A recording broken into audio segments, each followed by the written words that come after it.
കാലവിളംബം തികച്ചും സ്വാഭാവികമാണെന്നാണ്. അദ്ദേഹങ്ങളുടെ അസ്വാഭാവികതയുടെ അനുചിതമായ ഉപയോഗം എന്നൊക്കെ വളരെ ഭാഷ കൊണ്ടൊരു ഇന്ദ്രജാലം കളിക്കുന്നത് കണ്ടു.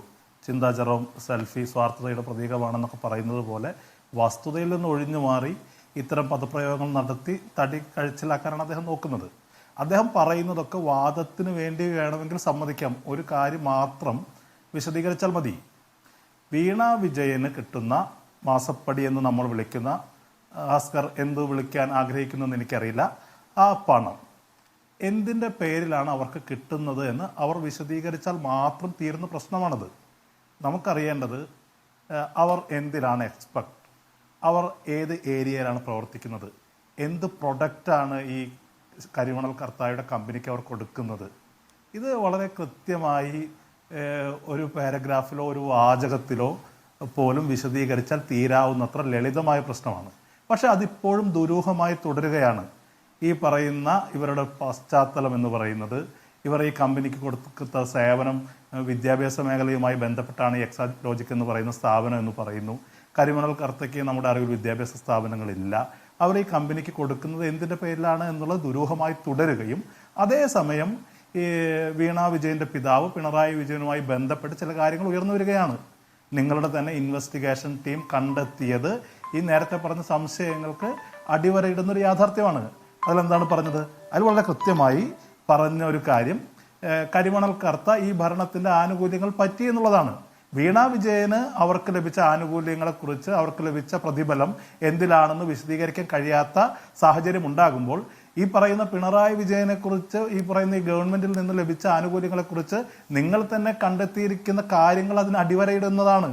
ഈ KMRL നടത്തേണ്ട ഖനനം കേന്ദ്ര കമ്പനിക്ക് ലഭിക്കുന്നു, അതിൽ നിന്ന് ഇവർക്ക് വേണ്ട അസംസ്കൃത വസ്തുക്കൾ ലഭിക്കുന്നു എന്ന് പറയുമ്പോൾ സത്യത്തിൽ കരിമണൽ കർത്തയെയാണ് സഹായിച്ചത്. വീണ വിജയന് പണം കിട്ടിയത് എങ്ങനെ എന്നറിയാൻ ഒരു സേതുരാമയ്യർ ഇന്റലിജൻസിന്റെ ഒന്നും ആവശ്യമില്ല. സാധാരണ മനുഷ്യന്റെ സാമാന്യ ബുദ്ധി മാത്രം മതി. വളരെ വ്യക്തമല്ല കാര്യങ്ങൾ. വീണ വിജയന് ഇപ്പോഴും പണം ലഭിച്ചത് എന്താണ്, എന്തിനാണെന്ന് വിശദീകരിക്കാൻ വീണ വിജയന് കഴിയുന്നില്ല. അവർ വിശദീകരിക്കാൻ മെനക്കെടുന്നില്ല. മറിച്ച് കരിമണൽ കർത്ത എന്തിനാണ് പണം കൊടുത്തതെന്ന് പൊതുസമൂഹത്തിന് മുന്നിൽ വിശദീകരിക്കപ്പെട്ട് കഴിഞ്ഞു. ഇപ്പോൾ മാത്യു കുഴൽനാടൻ ഇത്തരം ആരോപണങ്ങൾ ഉന്നയിക്കുന്നത് അൻവറിനെ പോലെ നിയമസഭയുടെ പ്രിവിലേജ് ഉപയോഗിച്ചല്ലോ. നിയമസഭയ്ക്കകത്ത് ആരെ വേണമെങ്കിലും എന്തും പറയാൻ ഏത് അൻവറിനും കഴിയും. നിയമസഭയുടെ പ്രിവിലേജ് എന്ന് പറയുന്നത് അതാണ്. ആർക്കെതിരെയും ഏത് ആരോപണവും ഉന്നയിക്കാം.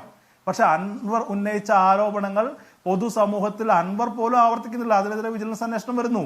അതേസമയം മാത്യു കുഴൽനാടൻ ഈ വിഷയത്തിൽ നിരന്തരമായി പത്രസമ്മേളനം നടത്തുകയാണ്, നിരന്തരമായി പറഞ്ഞുകൊണ്ടിരിക്കുകയാണ്.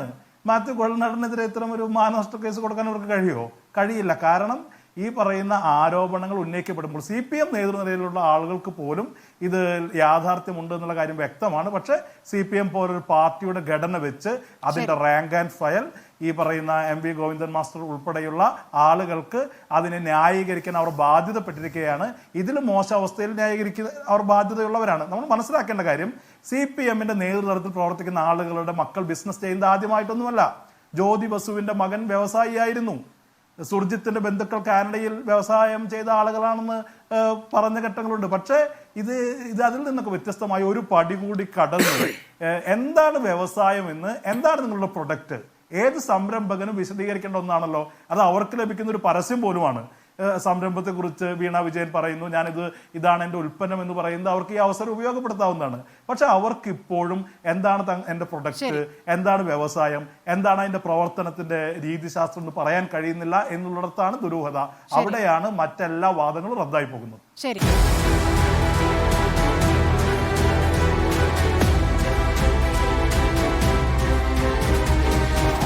ഡിബേറ്റ് വിത്ത് സ്മൃതി പരുത്തിക്കാട്.